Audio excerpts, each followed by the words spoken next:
It's 1863, and a young woman of only 19 watches solemnly as her young husband, only just 19 himself, packs the last of his things from around their ruddy old shack of a house. The scene is familiar to her. A year ago, she watched him pack the same things, only to come back a few months later. How long would he be gone this time? As he picks up his pack to throw it over his shoulder, he looks over at her and a knowing look passes between them. She could tell him not to go, tell him that she and their unborn child needed him. But it wouldn't matter. He was determined that his country needed him more than the both of them. It was hard not to be jealous of the protection he so freely gave to his countrymen over her. But they slowly walked to the door where her husband's brother stands looking just as heartbroken as she was. Too young to go fight, he was relegated to the job that her husband deemed as less worthy than the cause of war, taking care of his young family. The brothers hug, and the oldest gives one last look at his young wife and then to the child yet to be born. And then he leaves, and those left are left to pick up the pieces.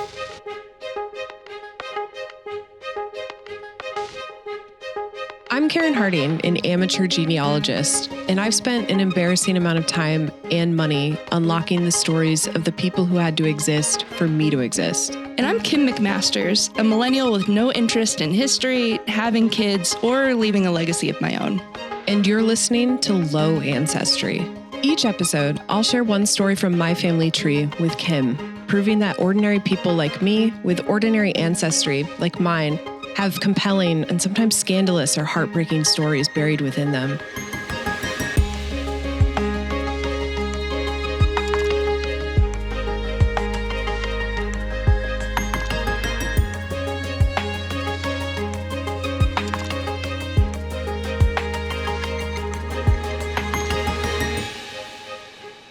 Welcome back, Kim. Welcome back, Karyn.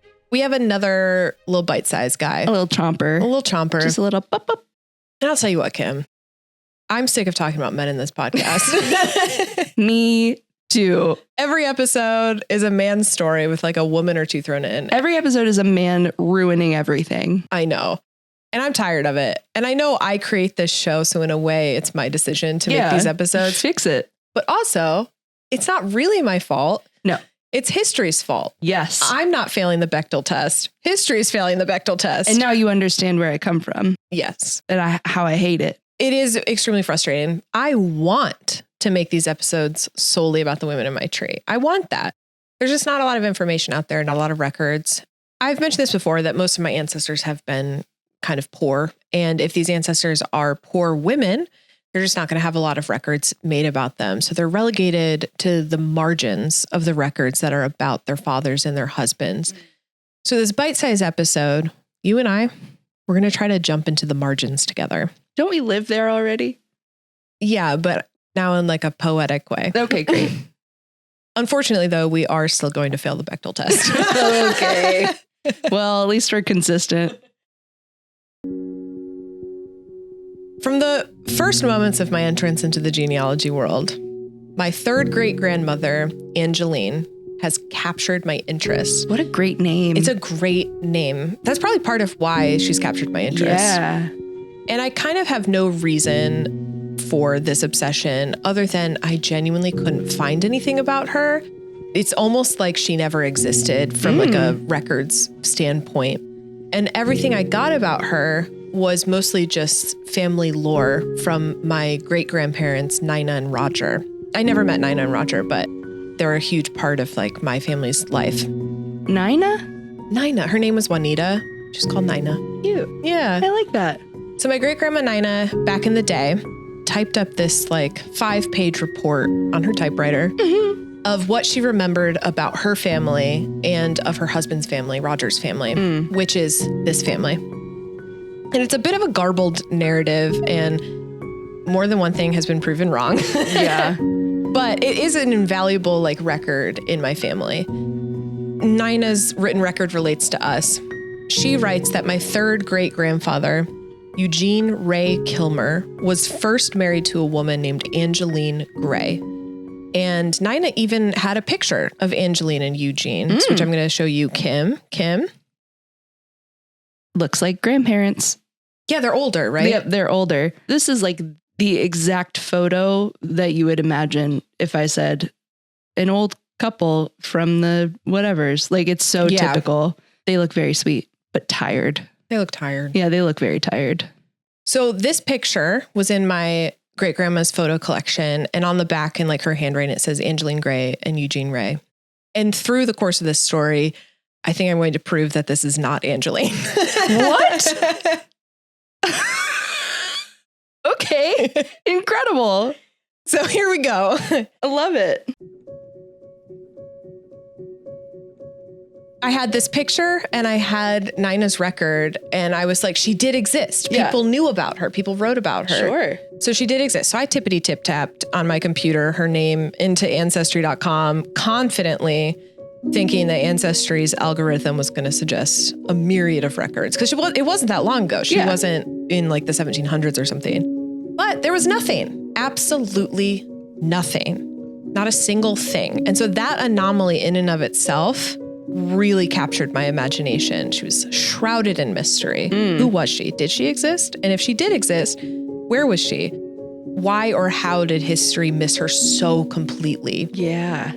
So I spent years searching for her. This was like 3 or 4 years ago when I first was getting into genealogy that this captured me. Okay. And it wasn't until last year that I stumbled upon a lucky break, which I wasn't even necessarily looking for her when I found it. It was some other family member. And then I stumbled upon her. You must have freaked out. Yeah. And I was in the National Archives, like literally sitting where you're not supposed to scream. And I didn't. I didn't. But I was like, restraint. I was about to like fly through their very ornately crafted ceiling in that building. It was pretty wild. Yeah. So that lucky break happened because I found another family member's Civil War pension records. And I've talked about pension records a few times, and they are, if you are doing genealogy, pension records, if your family fought on the Union side, are a wealth of information. I love looking through them. That's where I found it. So the lucky break takes us to the year 1862. And you want to know what else was happening? My favorite part. In 1862, Kim? Tell me. The Treaty of Saigon is signed in Vietnam, making the southern provinces a part of the French colonial empire. Okay. It's worth noting, though, that the leader of the guerrilla forces, Truong Dinh, did not recognize the treaty. Here at home, the IRS is established. Oh, yay. Les Miserables is published and begins circulating in Brussels. Oh, yay. And do you remember the movie or like the play, The King and I? Yeah, I've never seen it or read it. I used to watch the animated movie. Okay. And this is the year that the real life teacher, Anna, accepts the offer from the King of Siam to teach his wives and children. Oh. Yeah. And something I didn't know, and I learned from this, is that Anna wasn't some white woman. She was Anglo-Indian. So she was from India. Sick. I didn't know that. Yeah, me either. Go off, Anna. They sure make her look white, don't they? And I think they say that she just is. So wrong. Incorrect and wrong.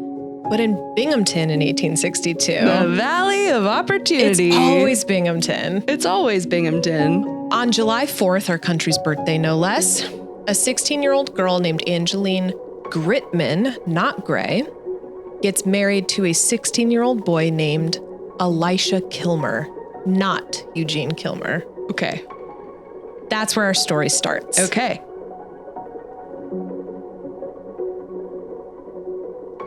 Or at least this is the story that Elisha tells many years later when he is deposed by the United States Department of the Interior in 1908. Okay. And we'll definitely get into the details of why he was being deposed later. But for now, let's just hear Elisha tell this story. According to Elisha, he and Angeline married as a couple of teenagers in Binghamton. Elisha was living with his family, and Angeline was actually a live-in domestic for another family. And they were just a couple of kids in love. Oh. But they were only married 2 weeks when Elisha decides to enlist in the U.S. Army in 1862 to fight in the Civil War, specifically the 161st New York Infantry Company E. Elisha says he went to enlist in July, but the government record says it was September. Either way, Elisha never makes it to war with this company despite enlisting. Okay. What happens next depends on if you believe Elisha or if you believe the government records. And real quick, how do you spell that name? Elisha? Yeah. Like the biblical character, Elisha. Oh, okay. Okay. Got it. Yeah. In his records, Elisha deserts the army in November 1862, before the company ever musters out of New York to the war. Yeah. The fact that Elisha is no longer in the company is not disputed. He doesn't dispute that he no longer was with the company, but he says he didn't desert. What happened was, he says in November 1862, his enlistment for the army was rejected on the account of him being too young. And his father came to collect him from the army training camp, and the captain of the company learned how old he was when his dad came. And then Elisha was like, am I going to get in trouble? And the captain was like, no, like you were enlisted under false pretenses. Just go home with your father. And then Elisha's older brother, Isaac, who also enlisted, backs that claim up when he's later deposed. So that's their story. Okay. But the government records say he just dipped out. Depends on who you believe. Sure. This, did he desert or not desert, is half the reason that Elisha gets deposed by the government, because he was trying to cash in on one of the pensions, the war pension that the U.S. government had for Civil War Union veterans. But you can't get a pension if you desert. Yeah. Obviously. Now so how old was he when he enlisted? I'm so glad you asked, because he says 16, because he says it's 2 weeks after he got married to Angeline and they were 16 when they did that. And the age that you were allowed to enlist?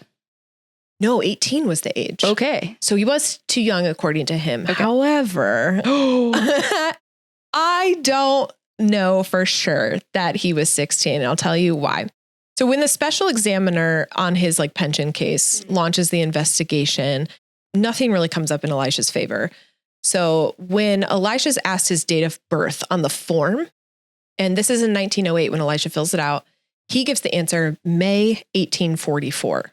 Okay. If Elisha enlists in July 1862, or even if it's September 1862, like the government records state, then he would be 18 when he enlisted. And that was the age to do war. Yeah. So as a matter of fact, if Angeline and him got married and then he went off to war 2 weeks later, they both would have been 18 when they got married, which makes more sense than 16, I think. Yes. We don't know for sure, but I think it seems more likely that they were 18. Yeah.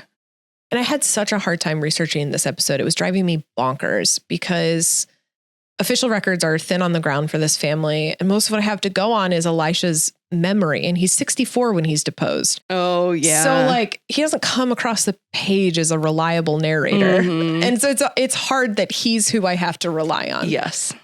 But here we are. But the special examiner working on his case agrees with my assessment of it. And he writes in his report that Elisha is unable to read or write, and his recollection of dates is not very accurate or reliable, but he did the best he could. That was a quote. That was a direct quote. That's what we're all doing, is the best we can. So the special examiner writes next to Elisha's name. They have a list of who they deposed. And next to it, they have their reputation. His was rated good. Oh, yeah. Great. But hey, that's compared to some of the other descriptors we've touched on in this podcast. I'll take good. Yeah, it's just good. Yeah. So I think when piecing together the truth of this story, we do have to rely on Elisha's recollection rather than specific dates and ages. So for example, Elisha's recollection is that he got married to Angeline actually in July of 1861. Okay. And then enlisted 2 weeks later. His records say he enlisted in September of 1862. Okay. And recalling that he enlisted 2 weeks after he got married, I think is a very specific recollection, leading me to believe that he, in fact, got married in 1862. Yeah. And in September rather than July. Yeah. So the start of this episode could have easily been, what was going on in the world in 1861 rather than 1862? But 1862 sounds like it was more fun. Was it more fun? 1861 actually had more stuff going on. Oh. I know. I would have liked to have kept it. Yeah. Russia canceled serfdom in 1861. There was a lot going on. The way that I immediately went to SURF. Nobody was hanging 10 anymore. I actually thought of the penguins on the surfboard from Surf's Up. And Russia was like, stop that. And they were like, enough. You're a penguin. Go back to being bird. Yes. That is how out of history I am. Is that when you say serfdom, I think about That's what surfboards. you think of. I'm glad you're here so you can bring us into penguin world. Anyway, if you think that it's irresponsible journalism to say that they were married in 1862, at me. Side note here, I'd love to touch on one of the more frustrating parts of genealogy, which is human fallibility. Sure.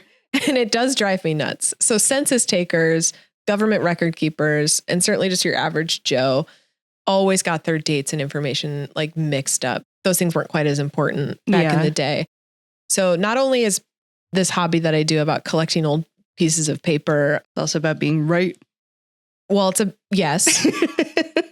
But it's also about deciding which old pieces of paper are trustworthy. Yeah. You find only the good old ones. Frankly, my past dating record doesn't super support my ability to decide. Oh. So the next part of this story, there are so many unknowns that I know it'll drive you bonkers. Yeah, I'm ready for it. Just break my heart. And like I said, we're in the margins for this whole story. So we just have to live with the not knowing. Mm-hmm. Elisha says his father comes to take him back home to Binghamton from enlisting in the army. And in his deposition, Elisha doesn't mention anything about Angeline after he comes back home from his failed enlistment, which makes me so freaking mad because so much of our story, I think, is hidden within this time period. Yeah. And I'll never know what it is. But he's only home 1 year when he decides to enlist in the army again. And he doesn't make this decision alone because his older brother, Peter Isaac, who we talked about before, actually did desert for real. And and there's no dispute. Like Elisha went home. We don't know how soon after, but Peter Isaac was like, I want to go home too. Wow. And just said, bye. Bye. And he deserted. So he also wants to enlist again, actually kind of by the encouragement of his mother, who was afraid that because Peter Isaac had deserted, that people were going to come with guns and like shoot him. So she was like, go enlist again and then you'll be safe. Yeah. I don't know. Yeah. So Peter goes to re-enlist and Elisha decides to follow, but they decide together before they re-enlist that they wouldn't re-enlist, number one, in New York, and they wouldn't re-enlist under their real names. So the reasoning was that they were kind of fugitives. Yeah. And lastly, they also decided to re-enlist as substitutes for other people. During this time, we had as a country our first draft ever for the Army. It was the Conscription Act of 1863. And it meant that all men of fighting age needed to go fight in the war. There was like a caveat in this draft, which was you could pay $300 to the US government and not have to do fighting about it, which means it affected poor folks and migrants mostly. Yeah, I don't like that one bit. I know. But one of the ways that they could do this, instead of like, actually, I think the number to the government was higher than $300. I think like a lot of people were giving $300 to substitutes, where like you could pay someone to go under your name, and that was just allowed. And that's $300 in wartime, not now time. Exactly. Ugh. Yeah. Put that in the inflation calculator. Oh yeah, I should have. And it's probably 8 million. You're so good at numbers and history. Yeah, thank you so much. You're welcome. So they go as substitutes, and they didn't get their $300 first. It was like the promise of $300. And that is kind of a crazy gamble to take. Yeah, I don't think I'd do it. Is there any amount of money that you could be paid to enlist on someone else's behalf? Oh, for me specifically? Yeah, you. No. In the context of like, this is still my current life? Yes. No, I'm fine. No. Okay, great. Like if there was like a context where I was like in a really bad position and place, maybe, but I'm not. No. So, and also, good answer. Thank you. Great. So Elisha and his brother come from poor families, as I mentioned. So this promise of $300 is like a pretty big deal to them.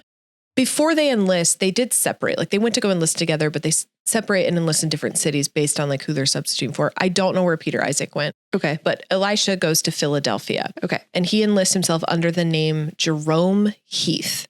Jerome is actually his middle name. Okay. And then Heath is his mother's maiden name. Got it. And that's why he chose it.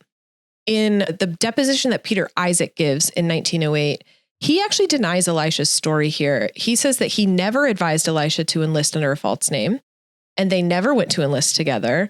And that's all he says about it. So, we're just out here guessing what happened. Everybody's lying. It's hard to know who to trust. That's what I'm saying. Like, you have to decide which pieces of paper you trust more. What if I don't trust any of them?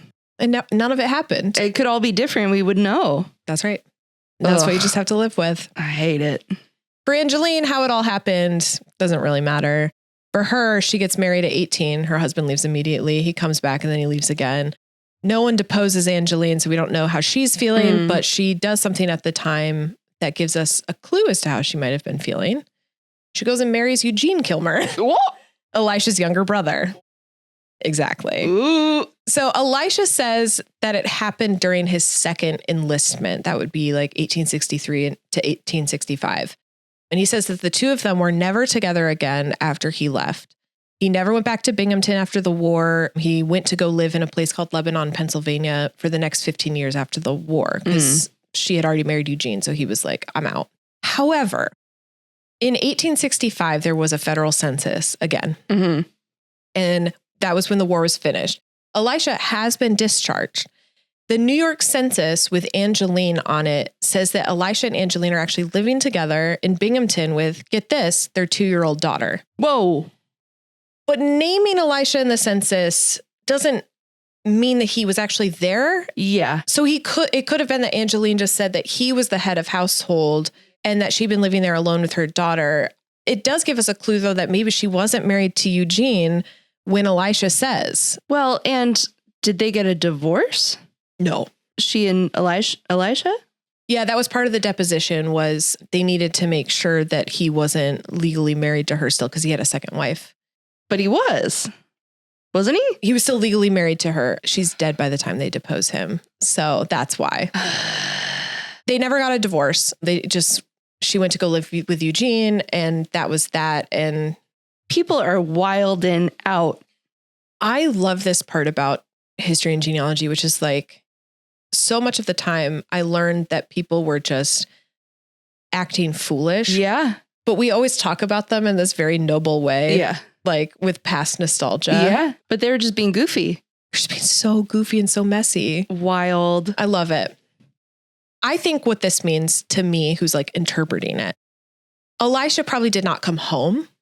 And most likely Angeline thought he did. Yeah. Or just didn't come back. Yeah. So censuses I feel reasonable about this because censuses are never an exact science. Yeah. You should always be suspicious of them. And that's just a researching tip from us here at Low Ancestry. You know what? While we're on it, be suspicious of everything the government does. Do you want to turn this into a different kind of podcast? Can we keep that in the podcast? Yeah, okay, great. Incredible. It's just another tip. And that's just from me. It doesn't have to be from everybody here. We're over here at Low Ancestry turning into a conspiracy podcast. Join us. Yeah, join us. Come, please. So as for Eugene, I actually can't find him in any census until 1880. So I can't prove that he was anywhere with anyone other than Elisha's claim that he was in Binghamton living with Angeline. Okay, but we don't trust Elisha. We don't. There was a Eugene Kilmer living as like a laborer in a couple counties over. So my best guess is maybe Eugene was off like working. Sure. Which again would validate that Angeline did not get married while Elisha was at war. Right. So thanks a lot, Elisha. Like I've said, we don't get Angeline's side of the story, but when she does marry Eugene, because she does, I don't have any record of it. Again, why would we? She was legally married to Elisha. Right. She had 3 children with Eugene, though. She had Eugene Jr., Frank, and then Fred, my second great grandfather. Okay. And I do think it's worth pointing out here that Eugene Jr. wasn't born until 1868, which is 3 years after the war finishes.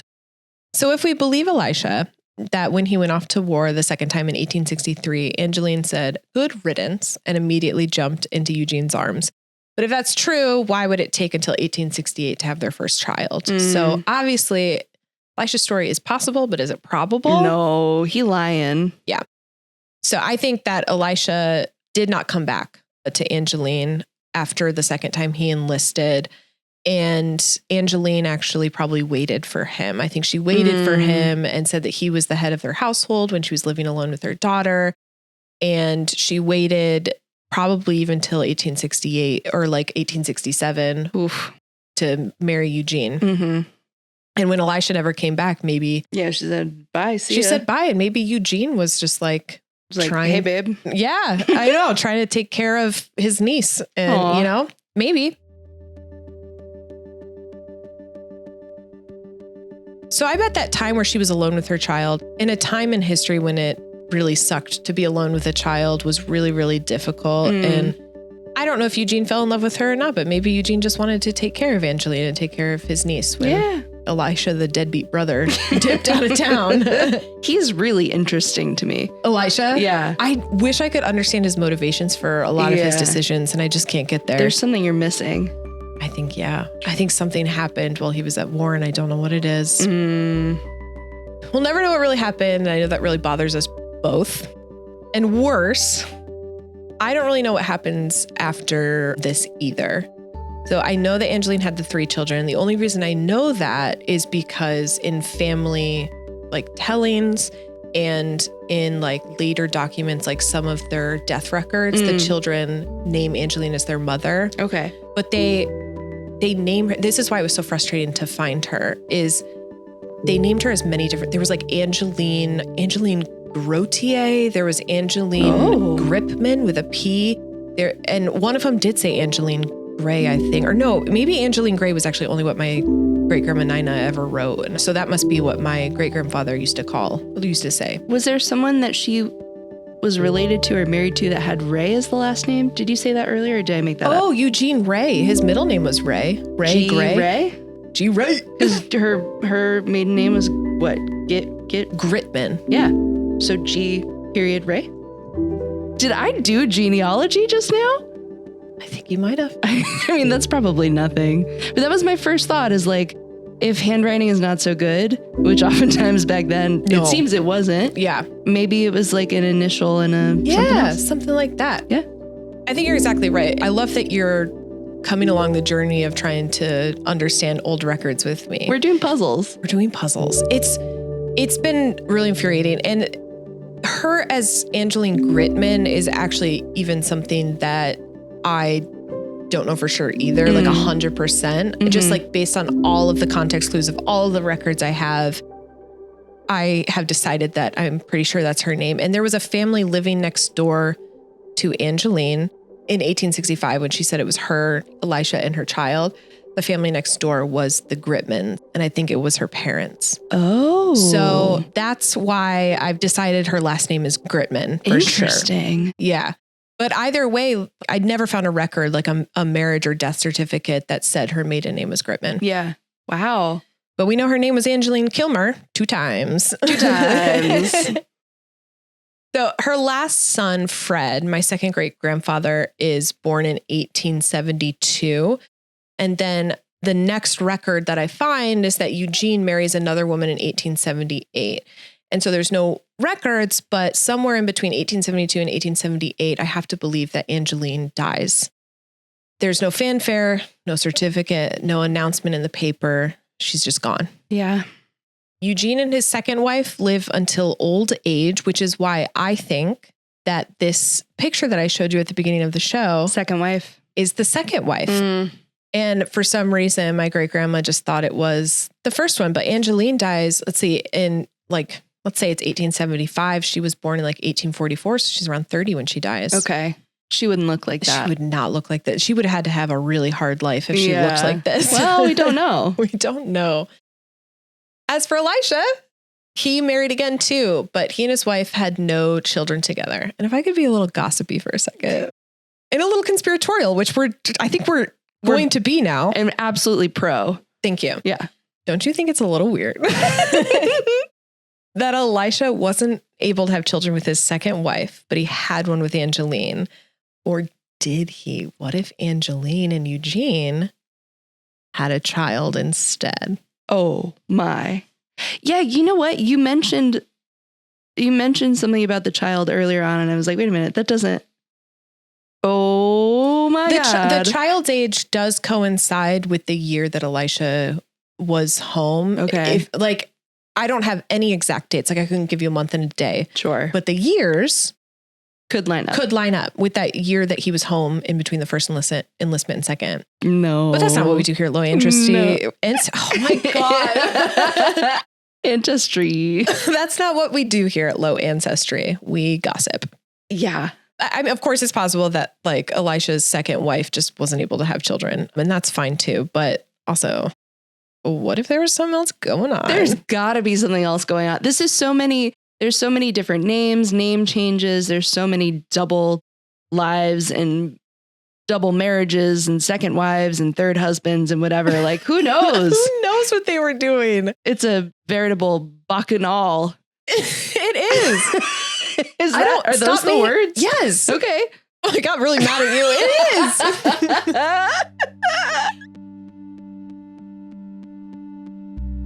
Let's wrap this up. And how we're going to do that is by saying after the war, Elisha never got his $300 for substituting. He says he got cheated. Okay, that's apt. That's fair. And then on top of that, his pension request was obviously denied to him on the fact that he deserted in 1862. And it's not long after that pension denial that Elisha dies. And for Angeline, she ends up being just this name that's spoken like in between the names of these two brothers and her three sons. And she's more like a side note or an afterthought. And even in my great-grandmother's recollections of Angeline, she writes about her, like, it's just like one or two lines, and she's this uncertainty written about under the wrong name, Angeline Gray.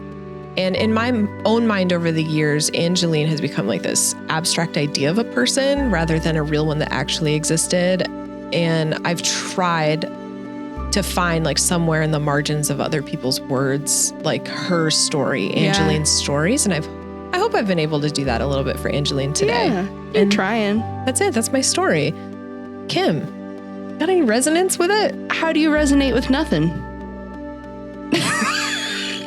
Cuts deep. I mean, I think I don't resonate with things that are not confirmed true.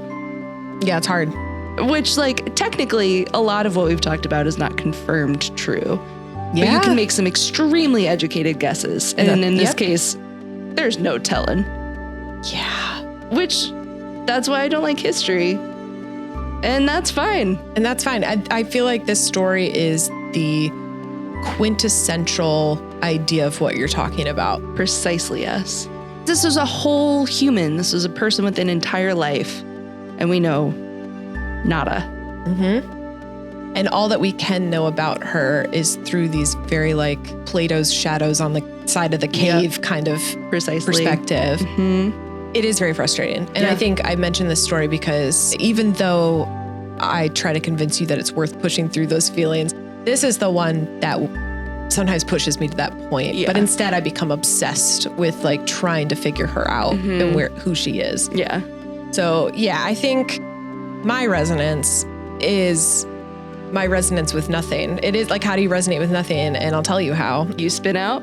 You spin out.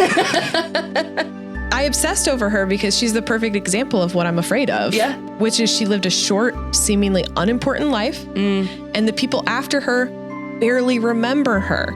And then the people during her time also seem to shove her to the sidelines.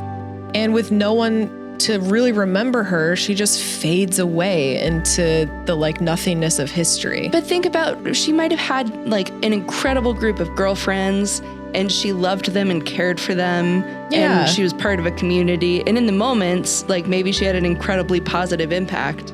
I really hope that. And even if there's no history to confirm or suggest that, like that would still be impactful and powerful. And that was in the here and now for her.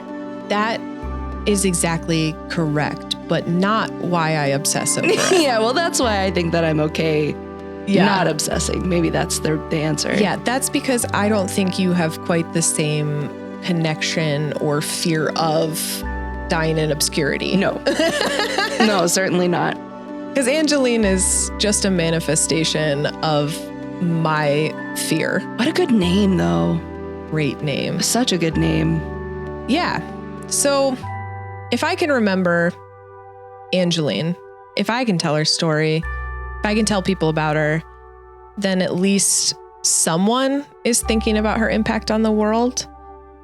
And when I'm doing that work, when I'm doing genealogy work, that fear that no one will do the same for me when I'm gone, that gets a little quieter. And that's why Angeline has become such an important symbol of like why I do genealogy work. Yeah. She's all of us. This is turning into a different podcast, but I'm happy to go there at some point if you want to. Yeah, let's go there. Next episode is going to be therapy. Yep. Let's just say that's my fear and we'll tie a bow on it and put it away. Sounds perfect. We won't talk about it ever again. All right. I'll see you next time, Kim. All right. Bye, Karyn. Bye. Low Ancestry is written and produced by Karyn Harding and co-hosted by me, Kim McMasters, with original music and audio engineering by Benjamin Malk. Original cover art was designed by Christina Swanson of Swan Song Creative. Resources pertaining to today's episode and a link to the official bibliography can be found in our show notes or at our website, lowancestry.com. All research was conducted by Karyn, but she's been known to be wrong on occasion. So if you'd like to connect with Karyn or even send her a correction, you can email us at connect@lowancestry.com or find us on Instagram @lowancestry. Genealogy is, after all, a community effort. Thank you so much for listening, and if you like what you hear, don't forget to rate, review, and subscribe wherever you get your podcasts. We'd love to hear from you, and frankly, we really need this.